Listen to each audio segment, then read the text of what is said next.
যেই মেয়েটা কনসার্টে যায় ওর বাবা বেঁচে আছে এটা আমি বিশ্বাসই করি না। কারণ ওর বাবা যদি বেঁচে থাকে ওকে কেন বাধা দেয় না, ঠিক কিনা? জন্ম তো পাগলও দিতে পারে, তাই বলে কি বাবা হওয়া যায়? বাবা হতে গেলে সন্তানকে কন্ট্রোল করার যোগ্যতা থাকার দরকার আছে না নাই?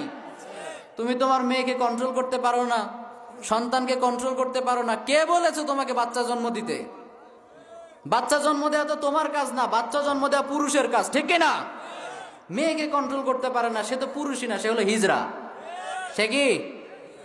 এজন্য কারো যদি মেয়ে এরকম অবাধ্য হয়ে থাকে, বি কেয়ারফুল, সাবধান হয়ে যান। আপনি আলহাজ হয়ে তো লাভ নাই। আপনার মেয়ে যদি এরকম বেপরদায় ঘোরে, ইসলামিক টার্মিনোলজি অনুযায়ী আপনাকে দায়ুস বলা হবে। আর আল্লাহর হাবিব বলেছেন, সালাসাতুন লা ইয়াদখুলনাল জান্নাতা ওয়ালা ইয়াজিদনা রিহাহা। তিন শ্রেণীর ব্যক্তি জান্নাতে তো যাবেই না, জান্নাতের ঘ্রাণও পাবে না।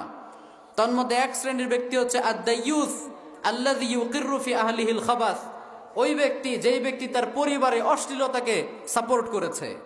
আপনার মেয়ে আপনার চোখের সামনে দিয়ে হিপ হপ স্টাইলে চলে যাচ্ছে, কনসার্টে চলে যাচ্ছে, আপনি বাধা দিচ্ছেন না, আপনি হজ করলেও জান্নাত পাবেন না, ঠিক কি না? এজন্য আমরা যেন আমাদের সন্তানদেরকে কন্ট্রোল করি। আল্লাহ আমাদের তৌফিক দান করুক, আমরা পড়ি আমিন। যেই মেয়েটা কনসার্টে যায় ওর বাবা বেঁচে আছে এটা আমি বিশ্বাসই করি না। কারণ ওর বাবা যদি বেঁচে থাকে ওকে কেন বাধা দেয় না, ঠিক কিনা? জন্ম তো পাগলও দিতে পারে, তাই বলে কি বাবা হওয়া যায়? বাবা হতে গেলে সন্তানকে কন্ট্রোল করার যোগ্যতা থাকার দরকার আছে না নাই? তুমি তোমার মেয়েকে কন্ট্রোল করতে পারো না, সন্তানকে কন্ট্রোল করতে পারো না, কে বলেছে তোমাকে বাচ্চা জন্ম দিতে? বাচ্চা জন্ম দেওয়া তো তোমার কাজ না, বাচ্চা জন্ম দেওয়া পুরুষের কাজ, ঠিক কিনা? মেয়েকে কন্ট্রোল করতে পারে না, সে তো পুরুষই না, সে হলো হিজড়া। সে কি? এজন্য কারো যদি মেয়ে এরকম অবাধ্য হয়ে থাকে, বি কেয়ারফুল, সাবধান হয়ে যান। আপনি আলহাজ হয়ে তো লাভ নাই।